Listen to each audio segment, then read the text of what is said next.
Radio, música y cultura. Con Michel Casas. Radio, música y cultura. Con Michel Casas, acordes y letras. Y a través de AMCradio.es. Música y cultura.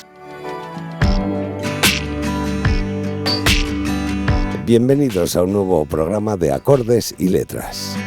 En nombre de los equipos técnico y de producción, el saludo fuerte de Michel Casas. ¿Cómo estamos? Vamos con el intenso sumario de hoy. Comenzaremos hablando de Purgatorio, la primera novela del periodista y escritor Jon Sistiaga. Escucharemos parte de la presentación que tuvo lugar en Bilbao. Ya veréis qué interesante todo lo que nos tiene que contar Jon Sistiaga. La parte poética del programa la pondrá Carlota Martínez en sus momentos. Hoy nos recitará una poesía propia llamada Cicatrices. Y tendremos relato de Mario Benedetti. Todo esto y mucho más en Acordes y Letras. Roma, año 77 a.C. El cruel y todopoderoso senador Dolabella va a ser juzgado por corrupción.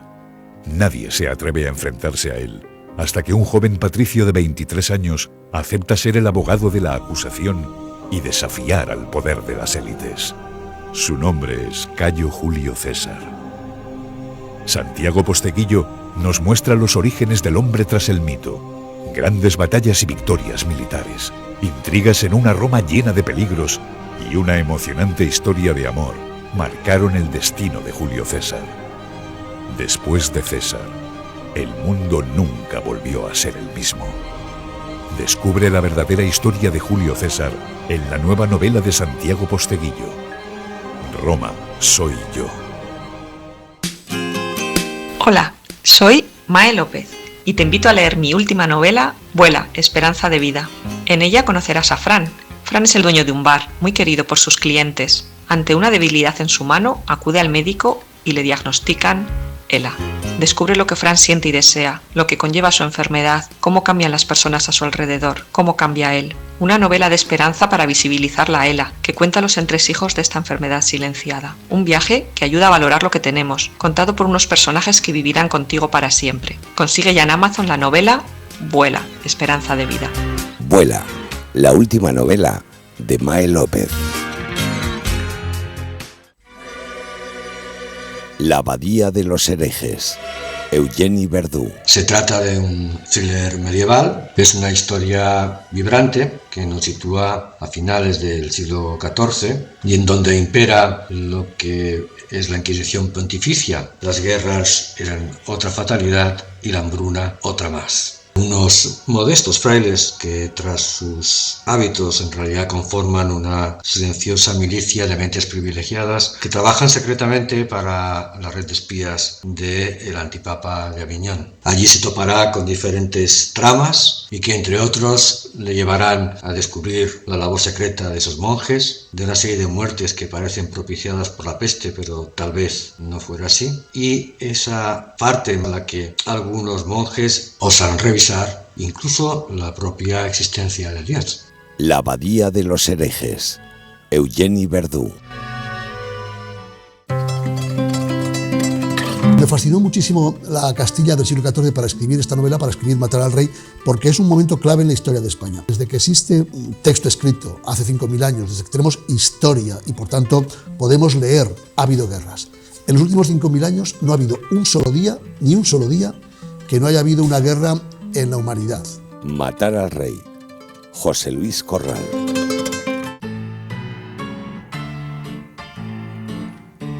La muerte contada por un sapiens a un neandertal.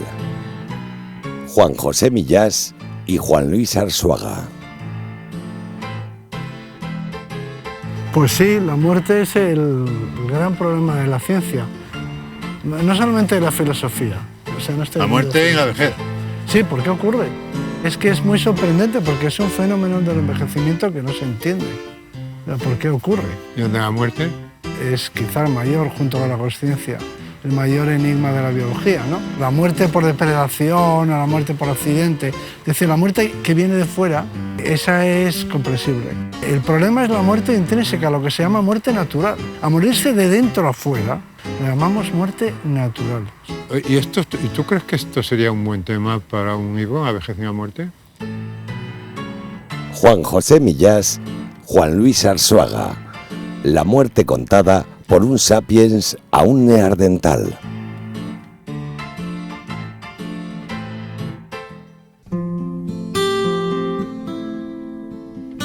Acordes y letras.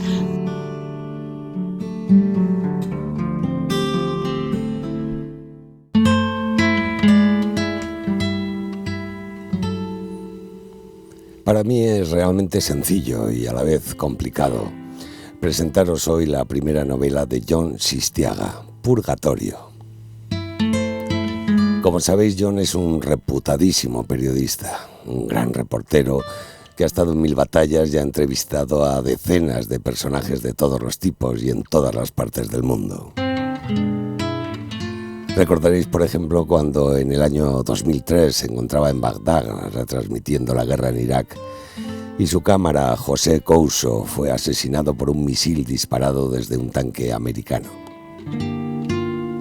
Yo os voy a explicar por qué os he dicho que es sencillo y difícil a la vez. Es sencillo porque, como novela, es espectacular. La trama es realmente buena y tiene un ritmo frenético. Desde que comienzas la primera página, cuesta mucho ya dejar de leerla. Por lo que os auguro alguna que otra noche con pocas horas de sueño a cuestas, como me pasó a mí. Y si esto me ha resultado muy sencillo, contároslo. Ahora viene la parte más complicada. Porque además de una novela para entretenernos, es una historia donde hay mucho dolor, muchos sentimientos, dramas humanos.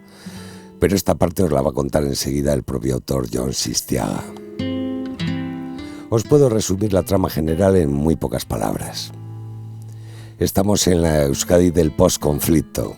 ETA ha dejado de matar hace un tiempo, pero las heridas no están cerradas por ninguno de los frentes, ni mucho menos.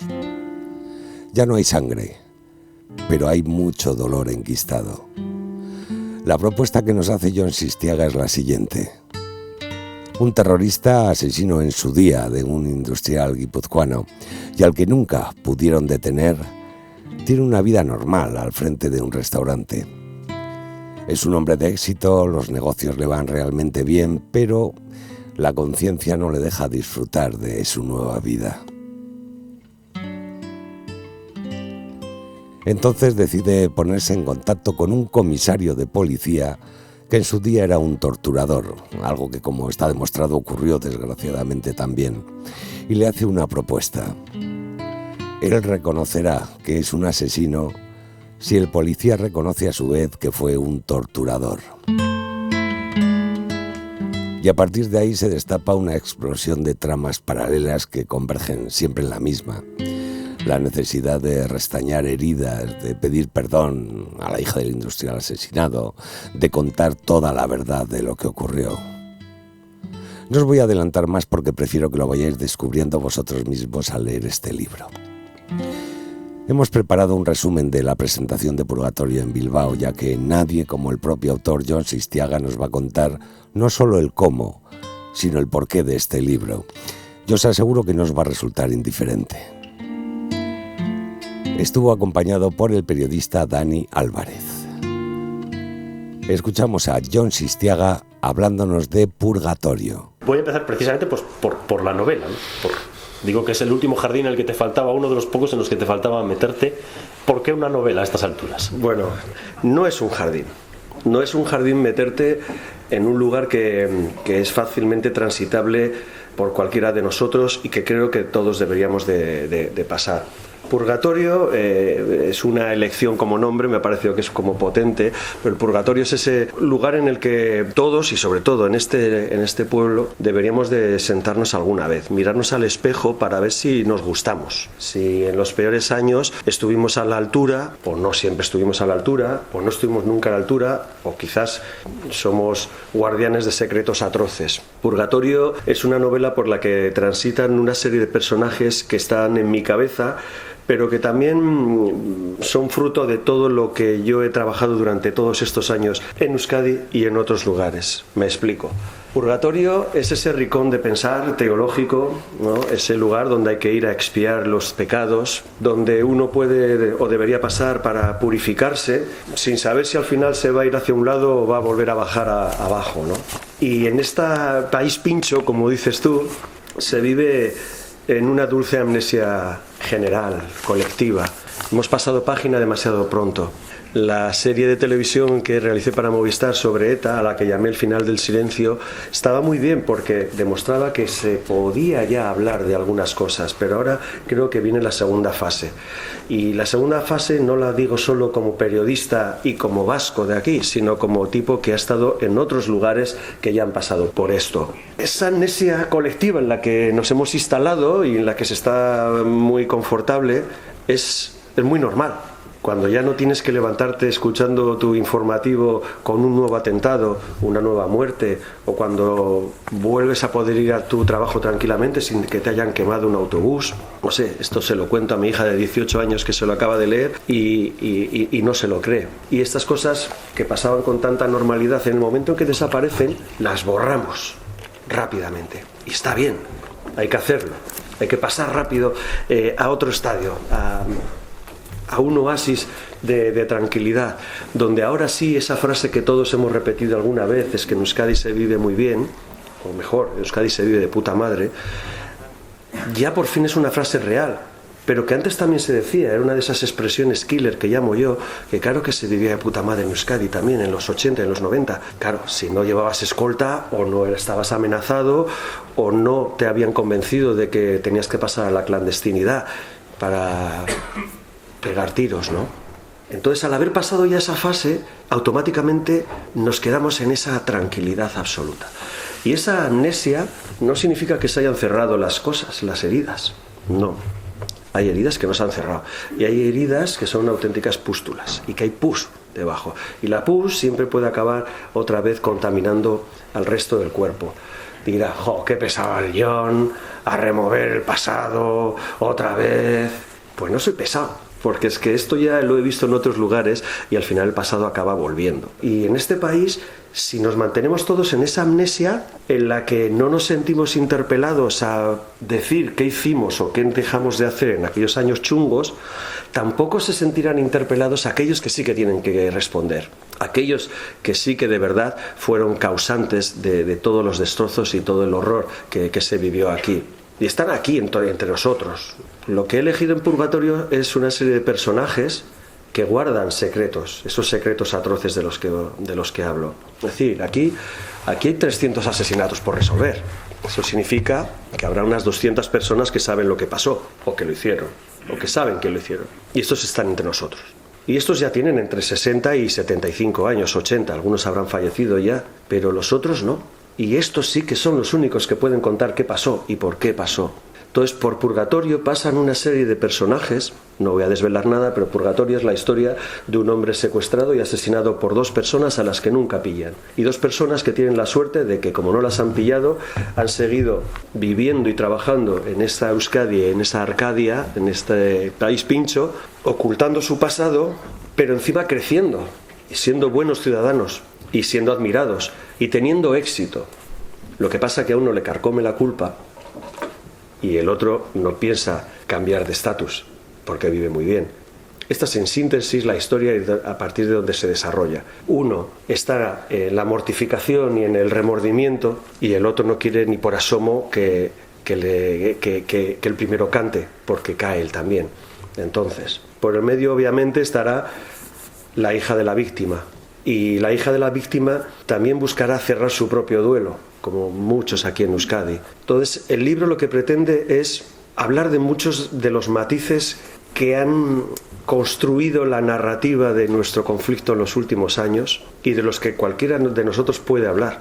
Porque no le estoy hablando a una audiencia de coreanos, estoy hablando a gente de Bilbao, que sabe perfectamente de lo que estoy hablando. En el libro nos habla de ETA. He decidido llamarle la organización.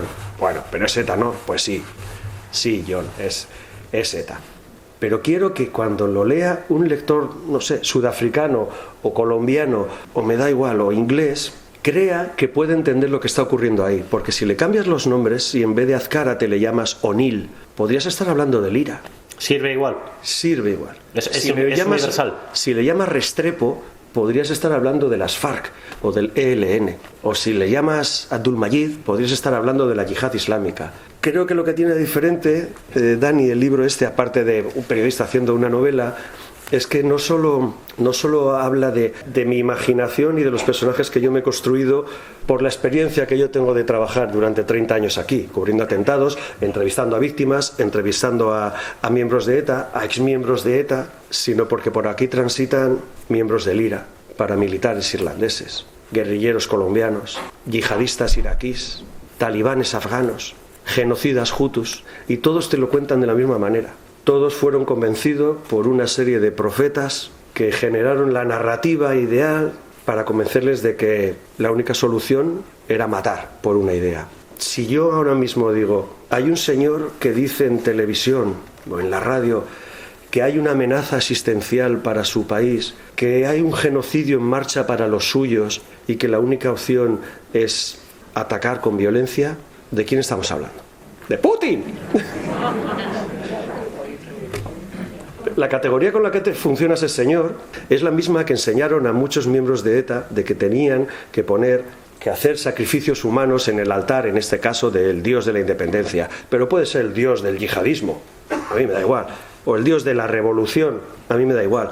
En el momento en que se convence de que solo con un calvario de cruces y de cadáveres se logrará llegar al objetivo final, sea el que sea, es en ese momento donde todo se destroza. Cuando consigues generar esa narrativa y hacer que jóvenes de 18 y 20 años sientan el encanto de la violencia, el encantamiento de la violencia, mejor dicho, no el encanto, el encantamiento de la violencia, y estén dispuestos a matar o a ser muertos. Y Purgatorio va hacia allí, va hacia los orígenes del totalitarismo, ¿no?, que diría Hannah Arendt, ¿no?, a esas personas que convencieron a los demás de que esta era la única solución.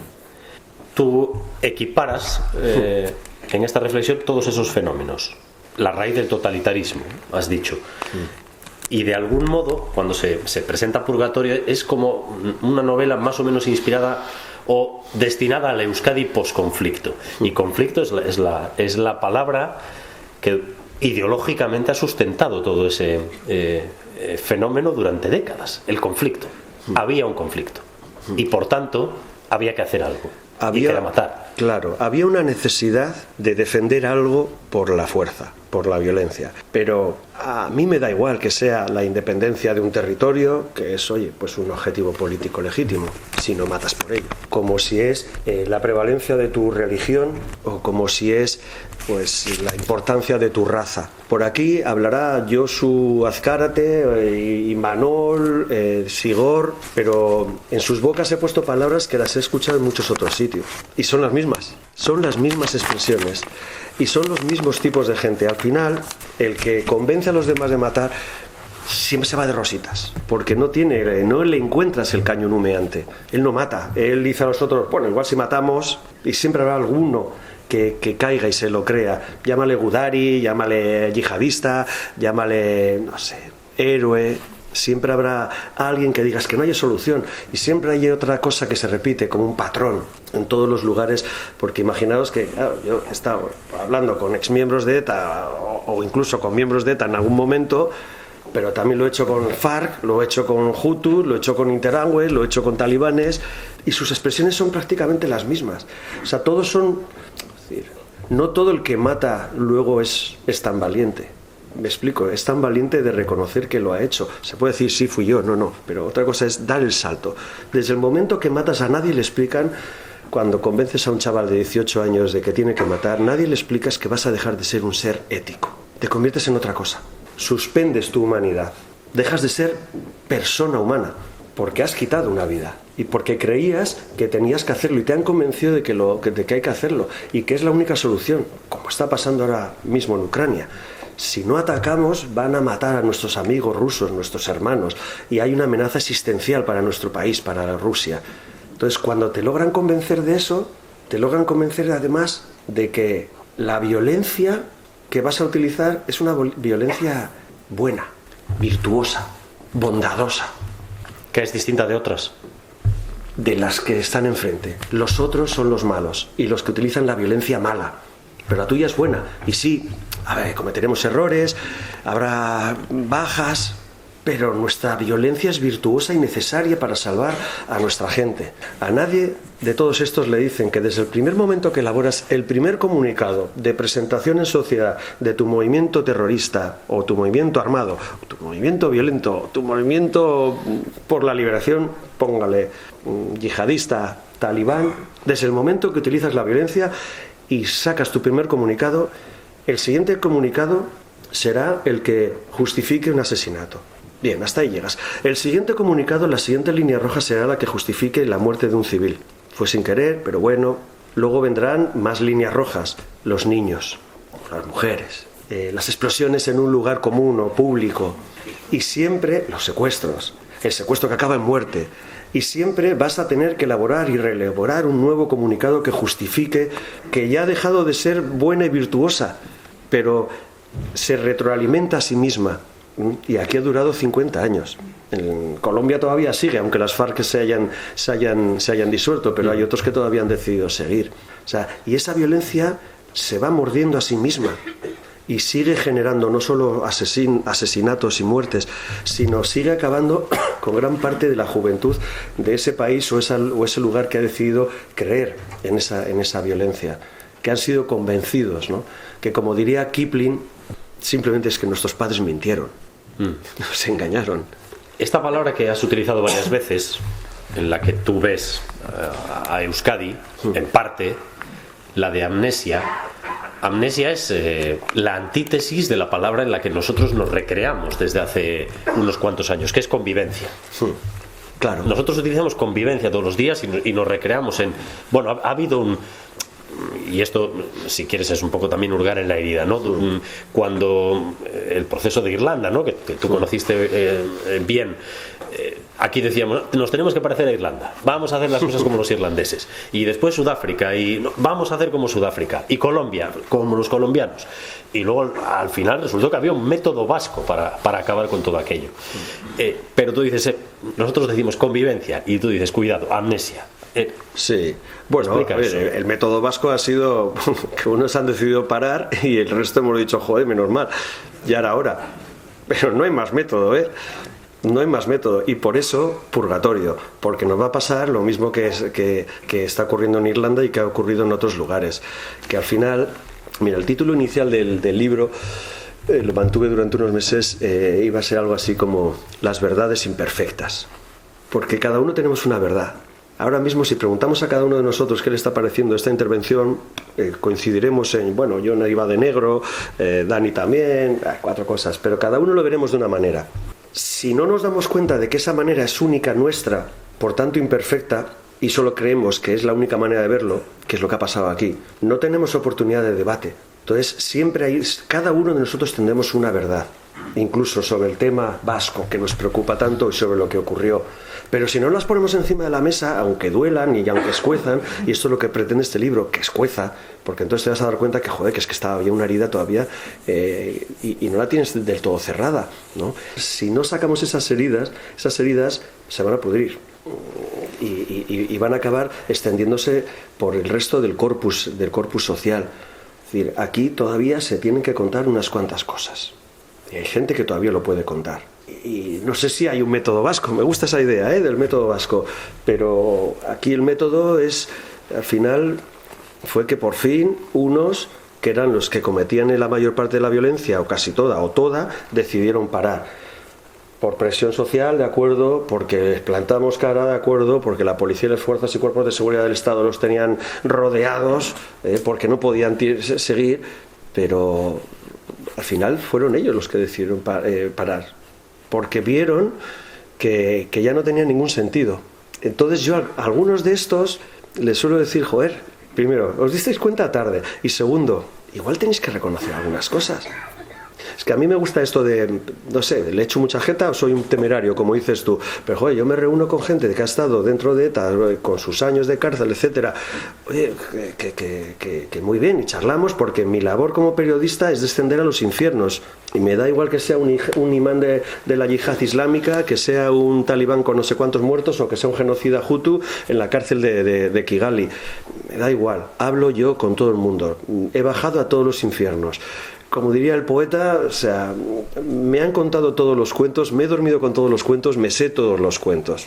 Por eso no tengo ningún problema en hablar con cualquiera, pero tampoco tengo ningún problema en decirle, oye, pues qué bien, pues joder, cuando quieras tomamos unas cañas, unos zuritos, va. Digo, joder, qué bien, ¿verdad? Porque hace 10 años me estarías tomando la matrícula para ponerme una lapa. Esto ya es un cambio, pero te lo tengo que recordar, porque si no lo hago, tú no vas a darte cuenta de estas cosas. Porque lo has eliminado ya de tu día a día y porque no quieres que te lo recuerden. Por tanto, si no quieres que te lo recuerden, hay que dar un paso gordo, directo, de reconocimiento de que aquello fue horroroso. Luego cada uno ya tendrá su propia aproximación a esa expiación, ¿no?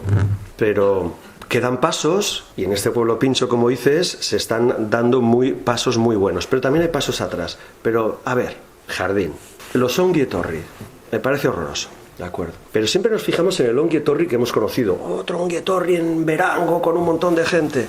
Ya, y los 9 que han salido anteriormente y que no han dicho ni mu, los que no han querido un homenaje, los que se han retirado a su casa, sus padres si están vivos todavía, sus hermanos si le aceptan en casa, los que salen después de 25 años en la cárcel, no han cotizado la seguridad social, no tienen ningún trabajo, no tienen una formación, si tienen formación no tienen experiencia laboral, y sobre todo que aunque no lo digan, porque son muy pocos los que lo han dicho, son muchos a su vez los que dicen, bueno, he tirado mi vida y yo no quiero ni un homenaje. ¿Quién va a venir? ¿300? Conozco a qué, 50, 20. Y de esos 20, ¿cuántos han ido a verme en la cárcel en los últimos años? Para eso no quiero un homenaje, no quiero. De esos hay muchos. Esos están pasando por el purgatorio. No lo van a hacer público, ya me gustaría a mí.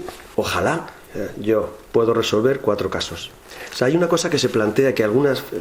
Jardín, que incluso hay algunas víctimas que ya en Euskadi han empezado a plantearlo, pero esto lo he visto en Argentina con los desaparecidos, lo he visto en Ruanda después del genocidio del 96, del 94, lo he visto incluso en Colombia con las primeras víctimas de las FARC. Hay algunas víctimas que ahora mismo estarían dispuestos no a negar la verdad judicial y policial, pero lo único que quieren es la verdad de lo que ocurrió. Quieren datos, quieren saber qué pasó. ¿Quién fue?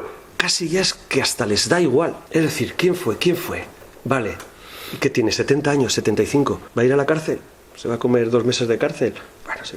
Paseillo de la pena de televisión. Lo que quiero es que me digan por qué. ¿Por qué eligieron a mi aitá? ¿Por qué a mi hermano? ¿Qué le había hecho ese policía a esa gente? ¿Qué pasó? ¿Les vio? ¿No les vio? ¿Sintió que llegaban? ¿Les miró? ¿Imploró? ¿Gritó? Sufrió eso que para algunos puede parecer pues una locura querer saberlo. Hay víctimas, y las he encontrado en Colombia, y las he encontrado en Argentina y en otros lugares, que dices, si yo lo único que quiero es que me digan por qué. Quiero cerrar mi duelo. Ya me da igual quién es el que apretó, porque lo importante, y es a donde voy, para mí ya después de muchas entrevistas y muchos asesinos entrevistados, ya no es tan importante el quién lo hizo, sino quién le convenció de hacerlo, ¿no? Porque me parece que tienen más responsabilidad, o sea, es mi punto de vista, tienen más responsabilidad porque convencieron a un montón de jóvenes de hacerlo, ¿no?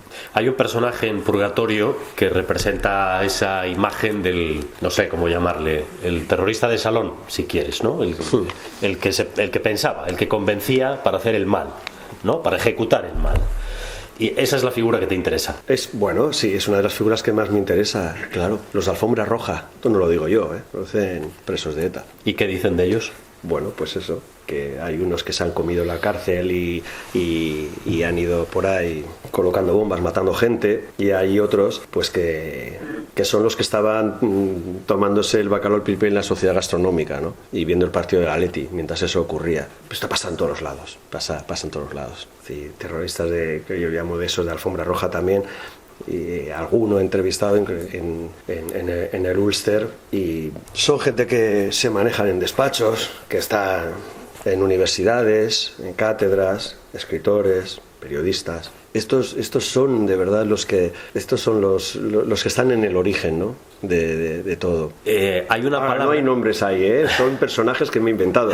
Claro, las palabras que tú planteas, no voy a decir que han caído en desuso entre nosotros, pero bueno, como el tiempo pasa y como dice Arzuaga, el progreso de las sociedades se asienta en el olvido, pues hay conceptos que ya hemos desechado, y uno de ellos es el arrepentimiento. Sí.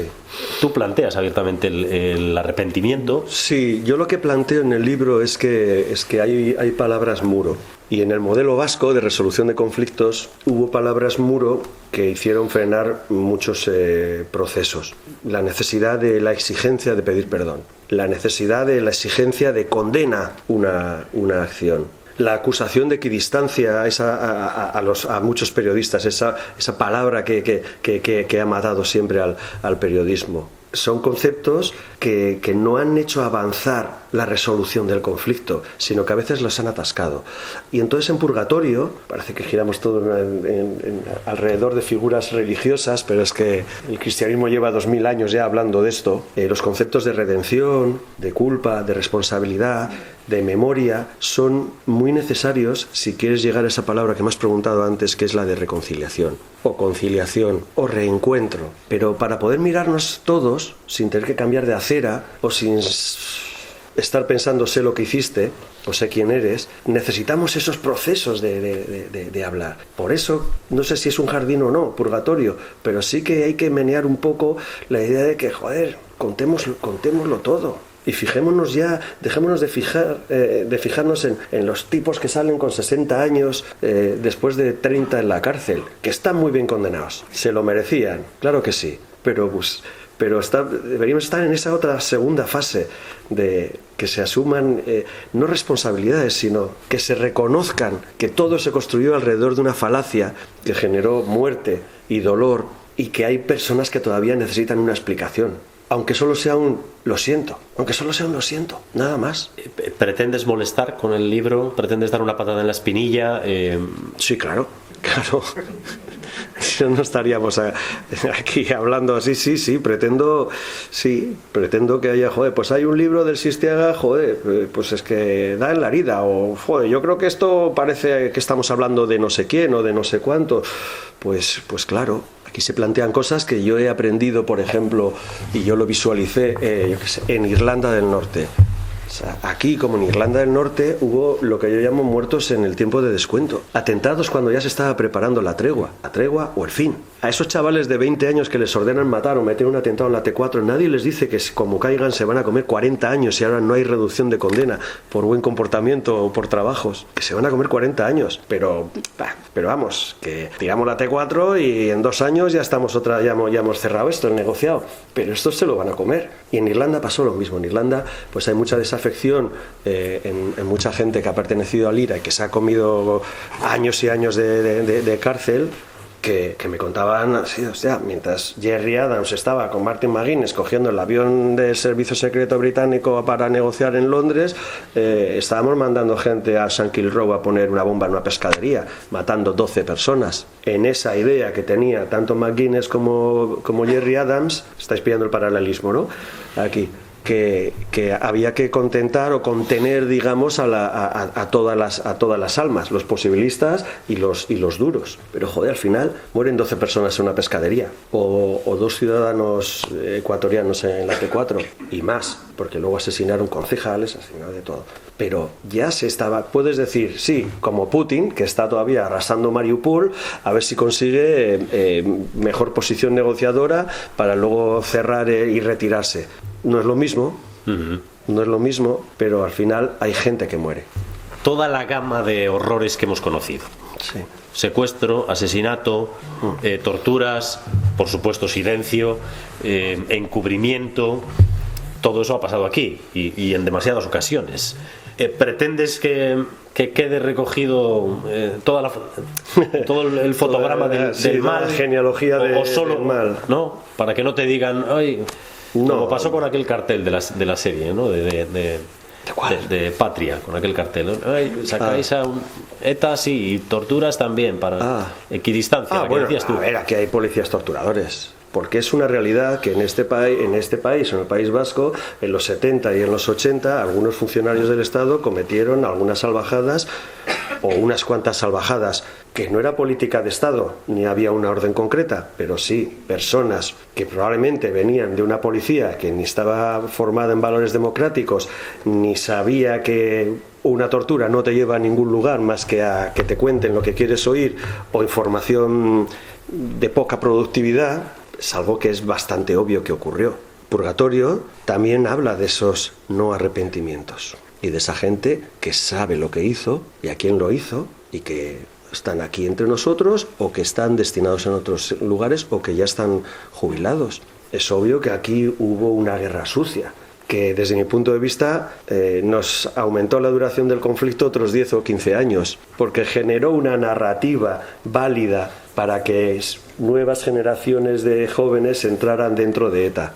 Y de eso también se habla en el libro. Es decir, el libro toca todos los palos de aquí, quién ha matado, sobre todo, y quién ha hecho daño o quién ha cometido torpezas. Va un poco de eso y habla de que incluso esos funcionarios también deberían dar algún paso, ¿no? Por ejemplo. Imanol, la víctima, Alasne, la hija de la víctima, Echeveste, uno de los del comando, Pérez Ascasíbar, el cerebro. Estos nombres que son ficticios están inspirados en... Ahora yo estoy de narrador, yo estoy de novelista, yo no soy periodista. Estos son personajes que han salido de mi imaginario y que obviamente pues puede que estén inspirados o que tengan algún retazo de alguien o que alguien se sienta reconocido y diga, joder, no será menganito.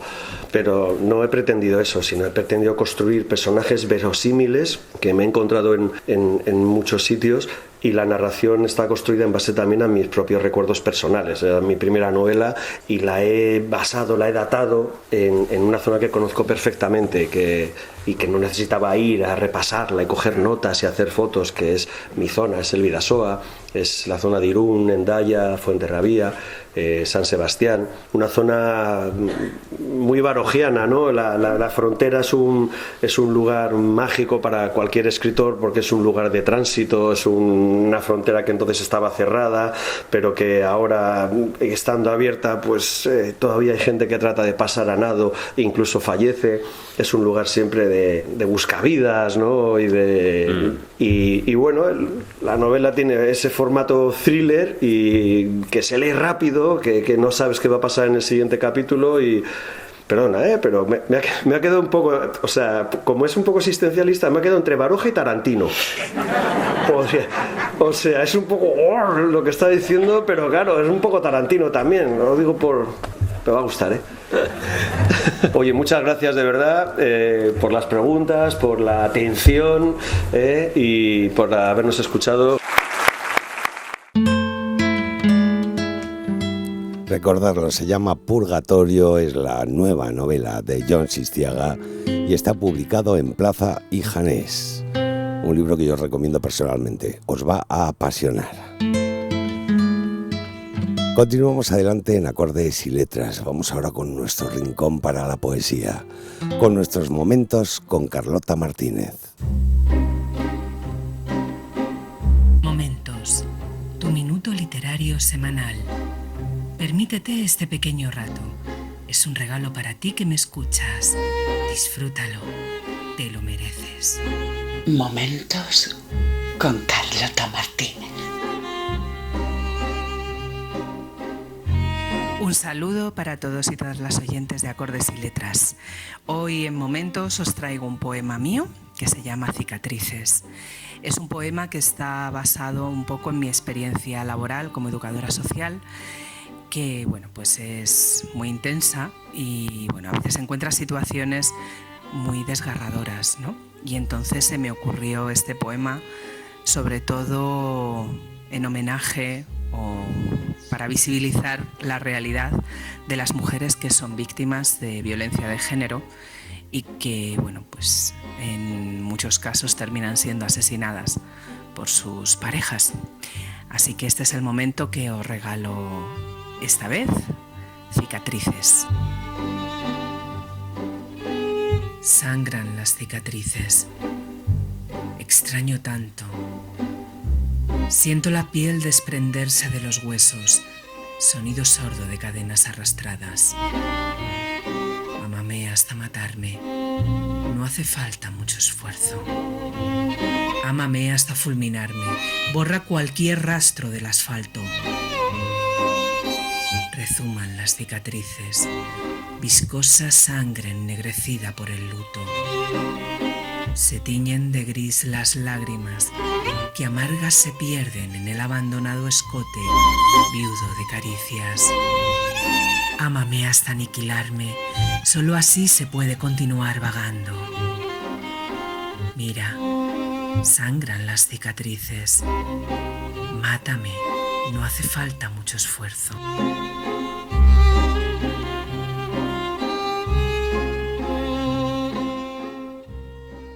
Hola amigos lectores, soy Isabel Allende. Ya pueden encontrar mi nueva novela Violeta en las librerías. Es la historia de una mujer que vive 100 años del siglo XX y son años muy entretenidos del mundo y de la vida de ella. Espero que la disfruten. Os matarán en nombre de Dios. Fernando San Agustín.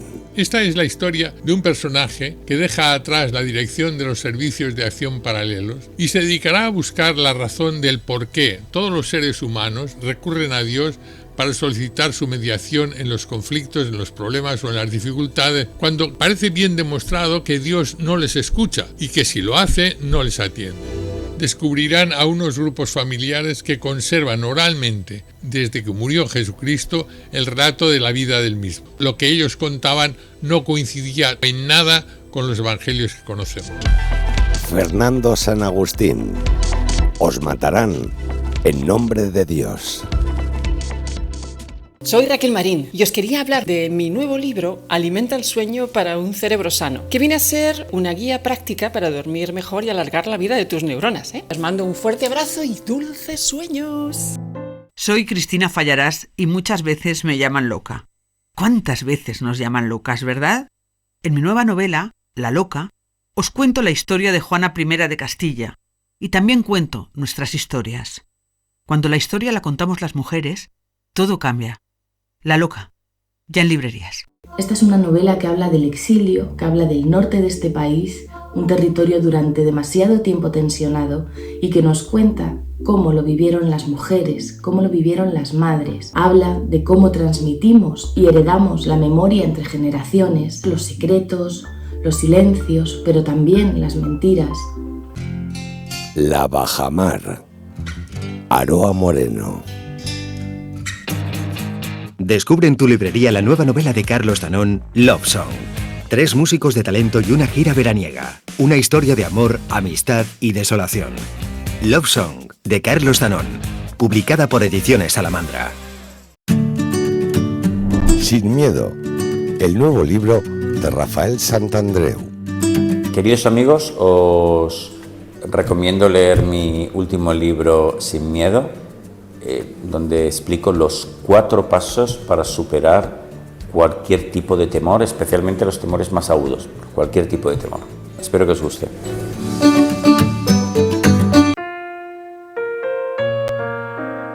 Escribo porque siento dentro de mí el impulso de sacar lo que llevo dentro. No es más que una herramienta que yo utilizo para poder fluir por dentro. Yo creo que es una especie de camino que he encontrado gracias a la escritura para poder mantener una constante entrada y salida de emociones en mi interior. Si quieres ir rápido, camina solo. Si quieres ir lejos, camina acompañado. Y déjate acompañar por la magia de Piececitos de Perejil, el nuevo poemario de Iñaki Urdangarín Iraeta.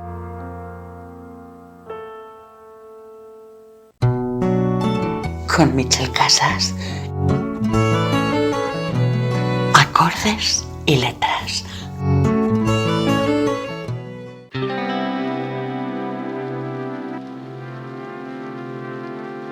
Continuamos adelante en Acordes y Letras. Vamos ahora con nuestro relato de hoy de Mario Benedetti. Un relato, como siempre, cargado con esa doble lectura que tan bien sabe manejar Mario Benedetti. Un relato cargado de amor y de dolor. Algo que también nadie sabe mezclar como Mario Benedetti. Este relato de hoy no es muy largo, es más bien corto. Se llama Un reloj con números romanos.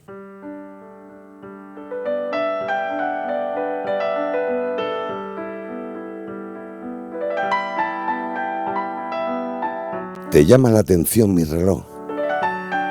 ¿Verdad que es lindo? A mí siempre me gustaron los relojes con números romanos. ¿Crees que está atrasado porque marca las 11:15? No, no está atrasado. Simplemente hace 10 años que está detenido en esa hora. ¿Por qué? No es tan simple de contar. Nunca hablo de eso. Nada más que por miedo a que no me crean. ¿Serías capaz de creerme? Entonces te lo cuento. Más que un recuerdo, es un homenaje. 10 años. Recuerdo la fecha porque todo ocurrió al día siguiente de mi cumpleaños. Tenía 15 y estaba bastante orgulloso de mi nueva edad. Pasaba ese verano en casa de mis tíos, en un pueblecito mallorquín, en medio de un increíble pasaje montañoso.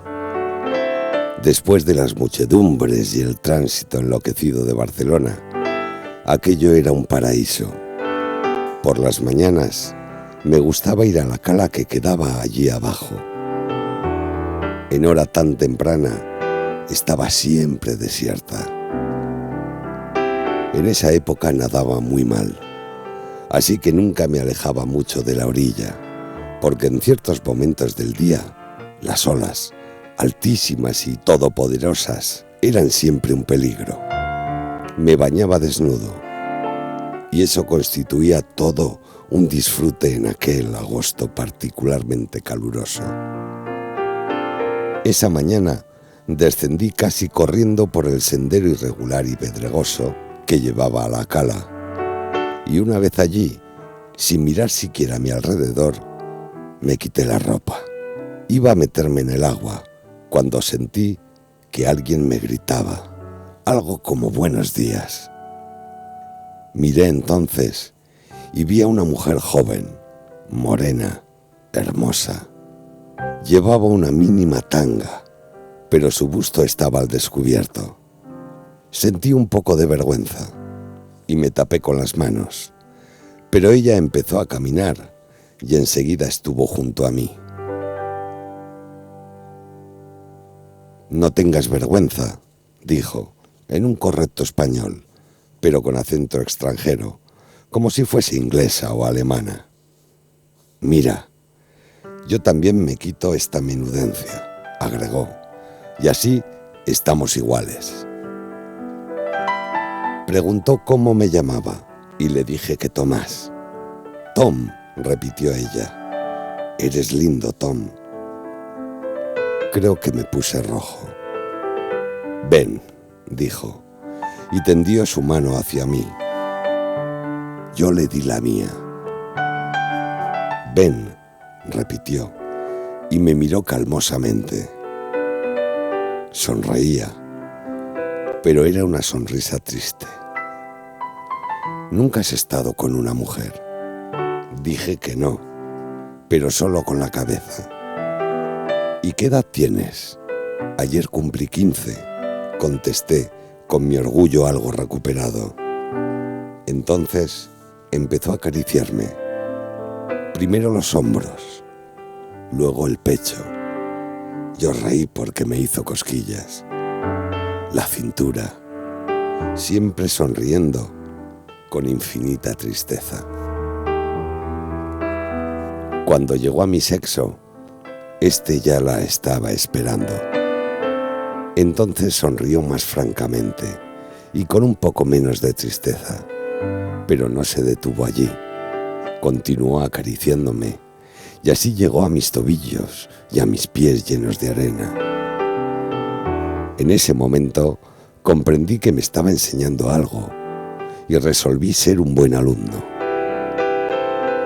También yo empecé a acariciarla, pero en sentido inverso, de abajo hacia arriba. Pero cuando llegué a aquellos pechos tan celestiales, me sentí desfallecer. De amor, de angustia, de esperanza, de nueva vida, qué sé yo. Nunca más he sentido una sensación así. Entonces, sin decirnos nada, nos tendimos un poco más allá, donde el agua apenas lamía la arena, y ella prosiguió minuciosamente su clase de anatomía. La verdad es que a esa altura yo ya no precisaba más lecciones, y la cubrí sin ninguna timidez, casi te diría que con descaro. Y mientras disfrutaba como un loco, recuerdo que pensaba, o más bien deliraba: esta mujer es mía, esta mujer es mía. Cuando todo acabó, continuó besándome durante un rato. Luego se quitó el reloj, precisamente este reloj, de su muñeca, y me lo dio. Mira, se ha detenido.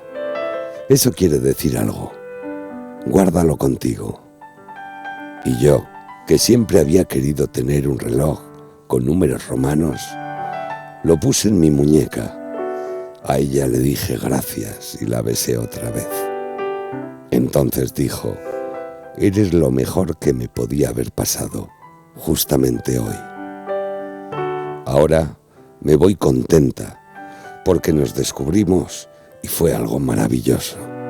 ¿No te parece? Sí, maravilloso. ¿Pero a dónde vas? Al mar, Tom. Me voy al mar.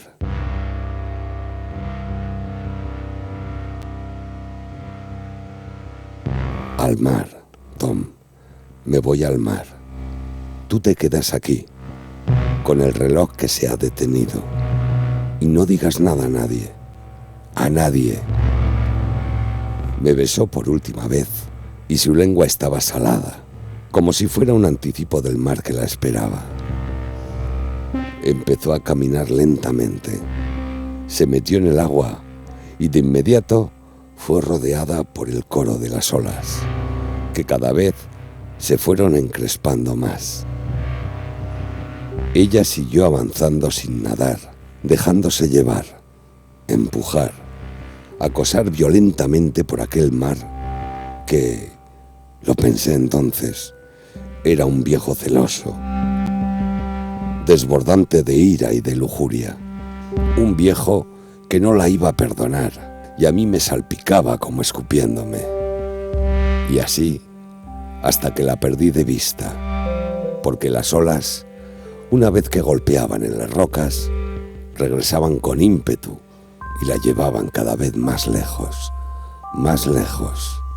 hasta que por fin tomé conciencia de mi abandono y empecé a llorar. No como un muchacho de 15 años, sino como un niño de 14, sobre los despojos de mi brevísima, casi instantánea felicidad.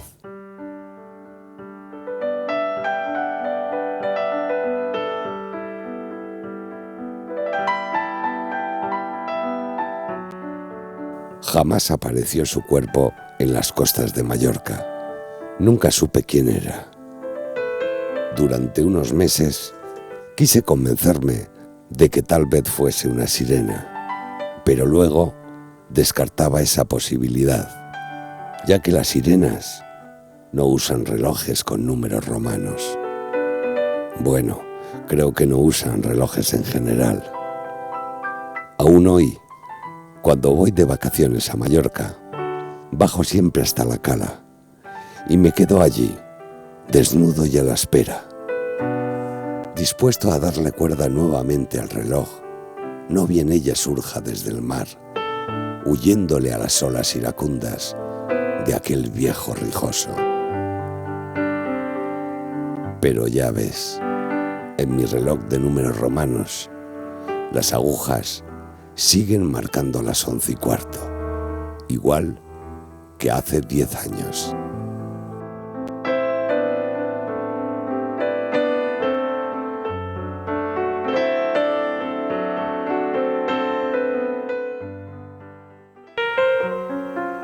Y me doy cuenta de sus ecos, de los míos, de los de todos. La realidad es un eco que reverbera en cada uno de nosotros, perpetuándose, anexionando nuestras propias resonancias y magnificando sonidos de herencias acumuladas, interpretadas y transformadas por nuestra propia realidad. Ecos de realidad. Agurchán Estrada.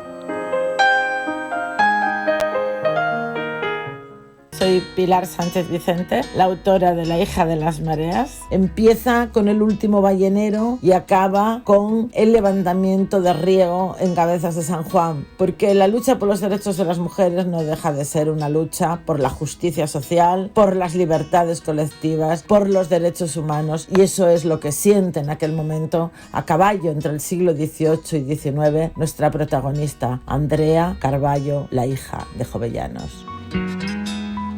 La hija de las mareas, Pilar Sánchez Vicente. Hola, te invito a conocer mi último trabajo, Secretos del Corazón, un libro apasionante y reflexivo que te conduce al autoconocimiento y crecimiento personal a través de sabias y meditadas reflexiones.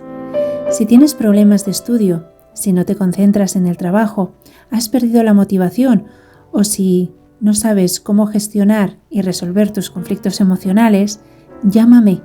Juntos lo resolveremos y te aseguro cambiaré tu vida. Soy Nagore Landeta. Puedes conocerme más en www.nagorelandeta.com o llámame al 678 191003. Apuesta por ti, apuesta por tu felicidad. Te espero. Que las cosas que nos pasan tienen una razón de ser para aprender, para crecer, para evolucionar. Las casualidades no existen. Borja Vilaseca.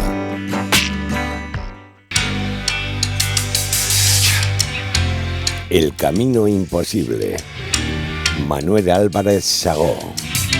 El camino imposible narra una aventura. Se trata de una historia que pretende convertirse en homenaje a todo aquel que con determinación y esfuerzo lucha por lo que quiere.